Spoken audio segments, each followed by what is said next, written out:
পণ্ডিতজীৰ টুপি বা গান্ধীজীৰ টুপি আমি কেনেধৰণে বনাম ইয়াত দেখা পাব।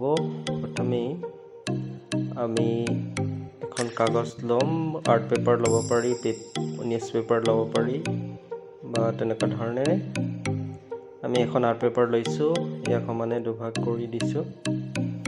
চ' আমি এনেধৰণে কাটি দিম।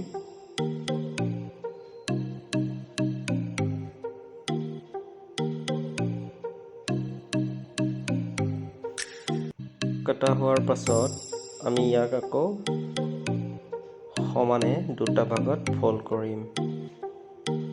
ফল্ড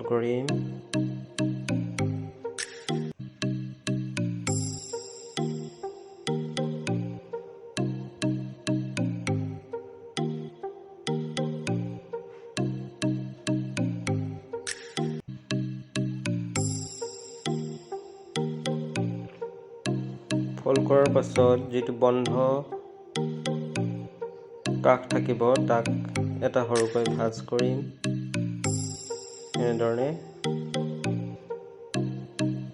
ভাঁজ কৰাৰ পিছত এখন পেজ এনেকৈ ভাঁজ কৰা সমানত এনেদৰে দুফালে উল্টাই দিম।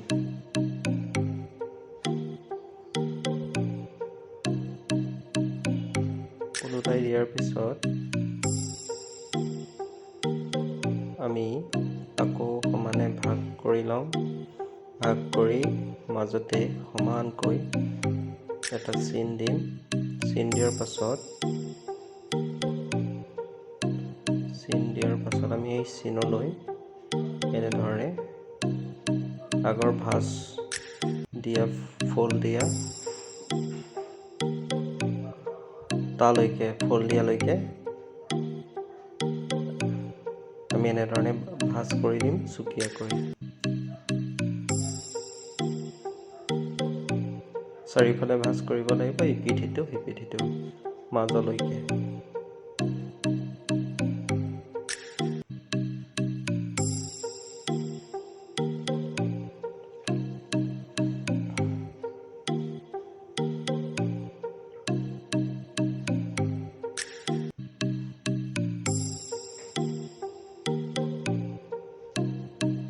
ভাঁজ কৰা হোৱাৰ পিছত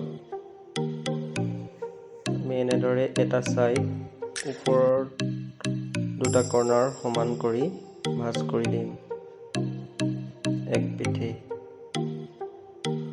ইয়াৰ পিছত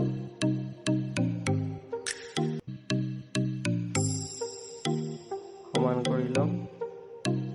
ইয়াৰ পিছত আমি ওলোটা কৰি এনেদৰে দুইটা কাষত ভাঁজ দিব লাগিব। আমি লক্ষ্য ৰাখিম যাতে আমাৰ কেপটো কিমান ডাঙৰ কৰিব বিচাৰিছোঁ সেইমতে আমি ভাঁজ দিম। অলপ ভাঁজ দিব লাগিব কাৰণ ভাঁজটোত কাগজখন লাগি থাকিব লাগিব। চ' আকৌ সিপিঠি আমি সমানকৈ ইফালে ভাঁজ কৰি দিম।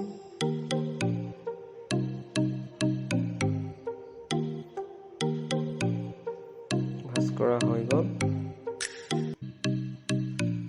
ভাঁজ কৰা হোৱাৰ পিছত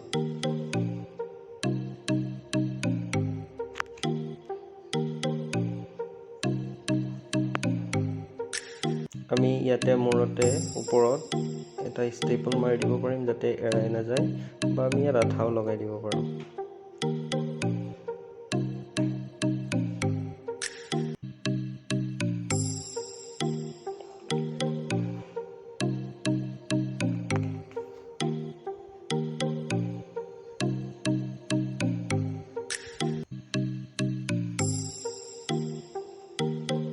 এনেদৰে ষ্টেপল মাৰি দিলোঁ, টুপি হৈ গ'ল।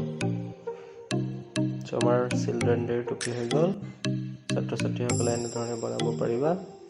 আৰু টুপিটোত আমি হেপী চিলড্ৰেনছ ডে লিখি দিম।